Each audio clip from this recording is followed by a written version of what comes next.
Washington State at UNLV. I've got a free pick in this one. I tell you though, I've got a TV opinion, I call it. You know, it's pizza money. For action. For action. I lean towards the favorite here against UNLV, but give me what you think the main point on this game is. I agree with you here, and this looks like last season all over again, except uglier, because now Washington State has a head coach who loves to throw the football. Last year, this team was one of the best passing teams in all of college football, and now you have Mike Leach as their new head coach, and all he does is like to throw. All right, so let's talk about that. We keep saying it, but it bears repeating. New schemes, especially a big transition from, you know, what Leach does on offense, usually starts slow. Washington State has started slow.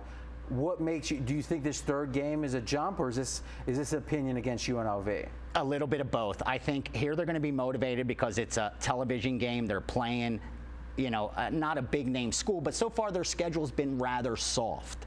So I think we're going to get a motivated effort for them. But more importantly, UNLV only returns 5 guys on defense, and their secondary is as weak as you can get. So, I mean, I really see them picking them apart. More X's and O's handicapping from you. Yeah. This is interesting. All right, here's my take. It's simple. UNLV lost to a 1AA team, and talk radio here in Vegas is going nuts with maybe we should fire the coach. Now, some people are saying, well, let's be calm. Let's, you know, it takes a while to build a program. But that's the conversation. And I actually read the transcript or read an account of him after the game, or actually it was a little later. He was talking about it was hard for him to make it into the office on Sunday. So Coach Hauk here for UNLV is talking about having trouble getting to the office. He was so upset. Now, I got to tell you something. Can you imagine Bill Belichick talking like that? Yeah, no. And again, I'm not against Coach Hauk. Can you imagine Tomlin talking like that? No. These guys understand ups and downs. You're whatever it is, you're there for the next game, and you better be prepped, because if you don't, you're going to lose 2 games because of that game you lost.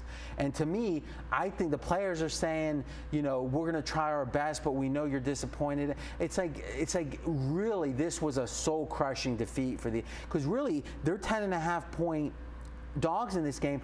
They're thinking this is the closest line they're going to have like till November. Exactly. They've got a tough schedule. They might be 0-10 come November. And at this point, that not having that one win, I think this is an emotional opinion to me. I'm simply fading the team that I think got crushed last week. And I think the reason you're getting this good of a number on the favorite is because Washington State did not look good against Eastern Washington. And before that, they played BYU, which was a game they were not going to look good in. Not against that BYU defense. So that's why I'm saying here we're going to get a motivated effort, because this is a team they know they could look really good against. And so if they're up 14 late, 5 minutes left, they're looking to get that last touchdown. Yeah, and look at the UNLV side. They changed now. They got the quarterback who's a redshirt freshman coming into the season. That Herring kid was supposed to be the guy. He's been awful his whole career. And now all of a sudden, you put in this redshirt freshman who's got absolutely nothing to work with. All right, I got one other thing I want to talk about. I'm going to go out to the camera on this. A lot of you might be thinking 10.5. I don't want to lay 10.5. I want to wait for 10. Check these stats out. If all you did in the NFL, and NFL has more data, that's why I'm using NFL. If all you did was play every dog of 2.5, 6.5, and 9.5. So the 3 key numbers, you're getting a half point less. You're not getting 3, you're not getting 7, you're not getting 10. If you had done that since 1988, blind, you would have won over 55% of the time. Now, why would that be? I've got a theory on this. I think when a line is sitting a half point above a key number, and the dogs rush to it, the favorite people are like, man, I'd lay 10, but I won't lay 10.5. I think that's a situation where that game is so strong that the book wants it at 10.5. They want to keep that they want the dog action, that oftentimes the people willing to lay it are in such a minority that the line might actually go up to 12 or 13, or maybe not, maybe 11.5 or 12, but because people are kind of waiting for it to go to 10, they don't even bet it at 10.5, so it doesn't get to 11, 11.5, Right. or 12. And again, when you've got 25 plus years of data, and they have a bet, you're 55% when you're short that half point. I think it's clearly it applies to this game right now with the current line, but I think it's a message all across. Don't be afraid to take the plus 2.5, the plus 6.5, the plus and the plus 9.5. Because again, I think, as we talked about, what do you think? And there's a reason, exactly, because they know the professional bettors. They're so trained to know to get the 3, get the 3.5. I don't think it's the professional bettors. I think it's the square sharps, as they say, the guys that kind of learned. Right. That know enough. I mean, Billy and the guys that really know, they know these. The data. stats. Right. But the guys that know enough. That are trying to be sharp. I agree.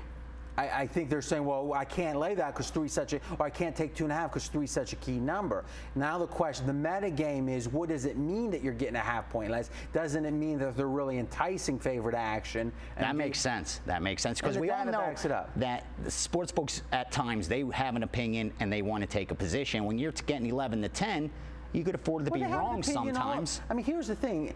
I know there's a debate about trap games and not trap games. We're not talking about trap games. We're talking about the number sitting at 2.5, and they got to decide: do I move it to 3? Do I move it to 2? That's what I mean. And that's about an opinion. Exactly. It's not some master Machiavellian plan. Right. It's just going to be: am I going to keep this number here, and what is it going to do to my action if I do? Exactly. All right. We've talked it out. Let's make the official pick.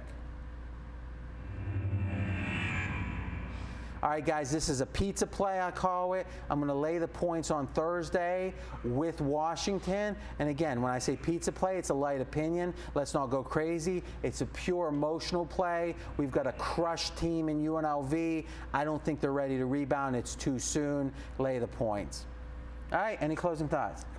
Bet the cost of dinner is what you're saying. Yeah, it matters what kind That's of... how much you like. I thought you liked Leach because, like me, he was a law student. He finished 3rd in his class at Pepperdine. He cheated off me. Listen, just because you were arrested 5 times before the age of 18 doesn't make you a lawyer. How many times? Jailhouse lawyer.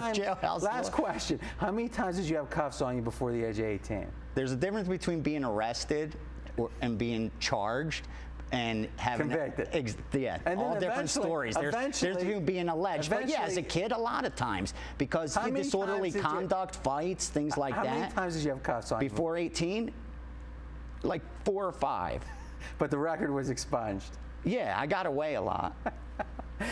All right, guys, you can have more of this if you like it on pregame.tv.